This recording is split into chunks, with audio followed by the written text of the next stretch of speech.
besoin ponctuellement pour une chose ou pour une autre. Alors, quel est l'intérêt en particulier? Qu'est-ce qui explique que ces choses sont si intéressantes, en particulier pour la peau, et en particulier ces fameux systèmes lipidiques? Pendant très longtemps, on a dit ça pénètre. Non, c'est pas tellement que ça pénètre, ça imprègne. C'est vraiment ça la grande différence. Et ça imprègne pourquoi? Parce que vous avez ici une structure que vous reconnaissez très certainement, c'est une membrane cellulaire. Mais cette membrane cellulaire ressemble furieusement à ces bicouches que vous retrouvez ici dans les couches de gras qui sont entre les briques qui constituent la partie supérieure de la peau, ce qu'on appelle le stratum corneum. Et donc tout ça est à la base d'un processus important qu'on appelle le biomimétisme. Parce que ces liposomes et ces micelles, c'est des frères jumeaux ou des cousins germains de ces structures-là, et par voie de conséquence, elles vont pouvoir, d'une certaine façon, se fondre dedans, et donc du coup libérer les principes actifs au moment où elles sont. Et donc, le mode de pénétration de ces préparations, c'est qu'on augmente dans des proportions qui sont très importantes ce qu'on appelle la capacité réservoir du stratum corneum, c'est-à-dire les couches superficielles. Et ensuite, on a une diffusion passive de ces produits au travers des différentes structures, différentes couches de la peau pour pouvoir atteindre ce qui nous intéresse. Donc, c'est des choses qui sont très intéressantes parce que ça se ressemble beaucoup. Et c'est pour ça que c'est au cœur de tout. Donc, on va voir très rapidement deux exemples. Je ne vous en ai pas plus que ça parce que ça aurait pris beaucoup plus de temps. Il faut savoir, là, prochainement, début février, il y a ce qu'ils appellent une task force des systèmes d'encapsulation. Alors, c'est à Londres, ça va réunir les 50 ou 60 principaux chercheurs, parce que ça concerne énormément de domaines d'application. Il y a beaucoup de systèmes actuellement, et encore une fois, c'est une sorte de boîte à outils dans laquelle les formulateurs vont pouvoir prendre. On va en développer simplement deux, qui ne sont pas forcément des choses extrêmement nouvelles, mais vous allez voir des choses qui sont extrêmement intéressantes, ayant des spécificités un peu particulières. Capsulis, c'est un système qui est franco-français, développé par le CNRS à l'origine. L'idée, c'est comment est-ce qu'on va pouvoir améliorer ou modifier la pénétration d'une substance.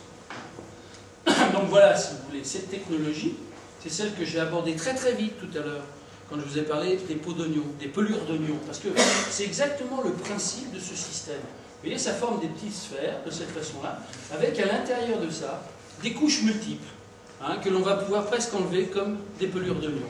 Et à l'intérieur de ces couches, on va pouvoir venir mettre soit des substances aqueuses, ici dans la partie aqueuse, soit des substances lipidiques, c'est-à-dire substances grasses, dans la partie des tensioactifs. Et donc, vous voyez, on pourra mettre ou l'un, ou l'autre, ou les deux. Et du coup, on a de cette façon-là le moyen de pouvoir sélectionner très précisément ce que l'on veut faire. Et on va pouvoir ajuster le nombre de prises de tensioactifs un petit peu comme on veut. Ces tensioactifs, en plus de ça, c'est des tensioactifs naturels, dérivés de sucre. Ce qui permet d'avoir une compatibilité parfaite. Vous voyez à quoi ça ressemble? Ça, c'est un peu de la cryofracture. On trouve bien, vous voyez ici, une très très jolie photo de ces sphérulites qui permettent d'avoir ces différentes couches concentrées. Alors, voilà juste un exemple d'application, la chronolibération, c'est-à-dire qu'on va avoir ici une libération dans le temps du principe actif, qui s'imprègne et puis qui ensuite va diffuser tranquillement. Et donc, il y a tout un tas d'études qui montrent qu'on améliore dans un premier temps l'absorption, l'imprégnation du stratum corneum, puis ensuite c'est diffusé.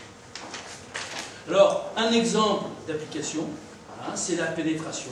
Ces sphérulites, on va mettre des principes actifs dedans, et ces sphérulites vont, en fonction de la taille, pouvoir pénétrer plus ou moins profondément en fonction de la nature des substances qu'on va pouvoir mettre dedans. Et on a exactement l'effet inverse. C'est-à-dire, si on peut mettre dans la capsule, à l'extérieur ici, ce qu'on appelle des cations, c'est-à-dire tout simplement des substances chargées positivement, eh bien ces substances vont se fixer sélectivement à la surface de la peau pour ne plus pénétrer.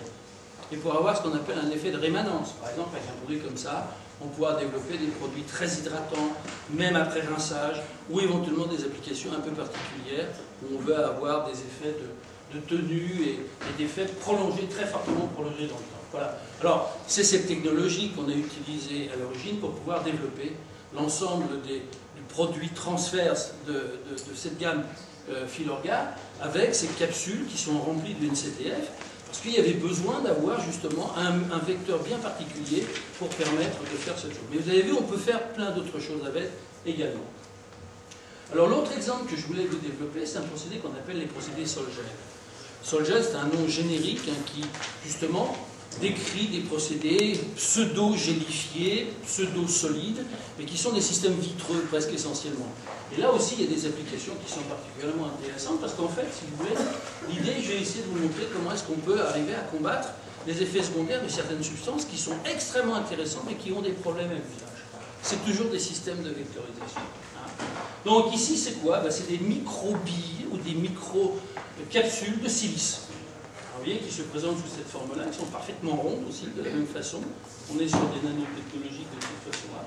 Mais avec des tailles qui sont beaucoup plus grandes, c'est-à-dire que l'épaisseur ici de cette paroi peut être choisie un petit peu comme on veut. Et la porosité de cette paroi peut être choisie également comme on veut. Donc par voie de conséquence, là encore une fois, grand système de précision qui permet de faire exactement ce que l'on veut avec ça.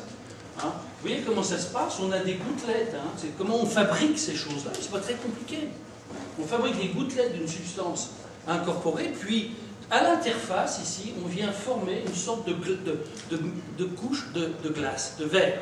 De glace au sens anglo-saxon du terme, GLA2S, mais de verre en réalité, d'une structure qui ressemble furieusement à ça. Ce sont des silicates complexes qui viennent se condenser à la surface et qui permettent d'obtenir de cette façon-là des choses qui sont extrêmement intéressantes. Alors une première application, c'est celle-ci, c'est les filtres UV, débat de demain.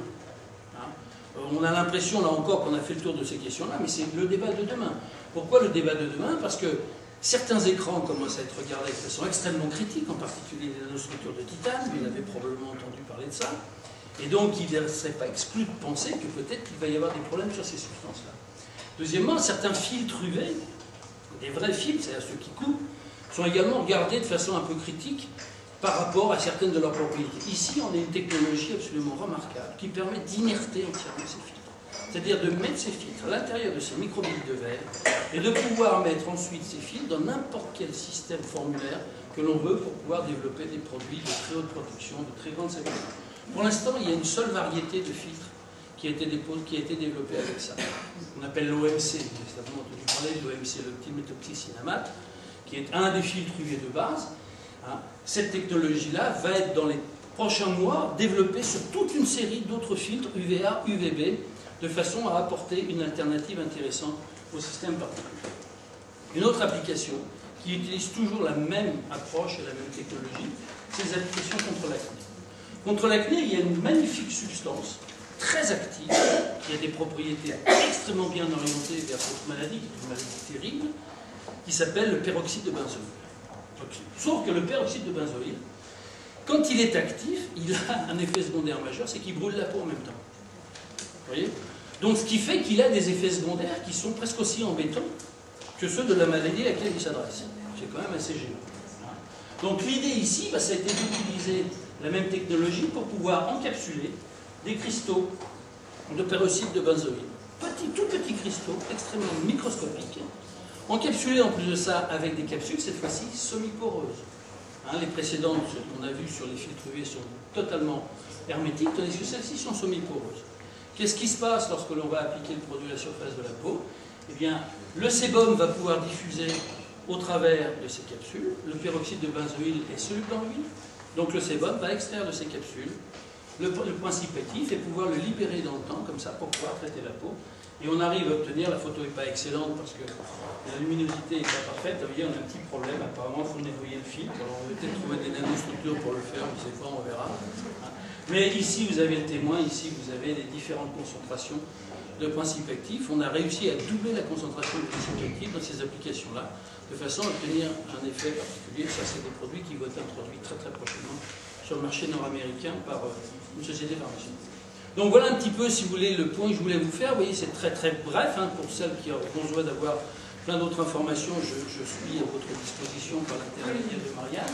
Mais je voulais essayer de vous montrer très brièvement à quel point ces technologies, encore une fois, qu'on pense avoir vues, revues, et qu'on pense être des choses sur lesquelles il n'y a pas besoin de revenir. Non, c'est très important parce que c'est au cœur de la boîte à outils du formulaire du futur, et ces substances sont extrêmement actives, il y a besoin de les manipuler avec ces précautions, non pas qu'elles soient dangereuses, simplement il faut les envoyer exactement.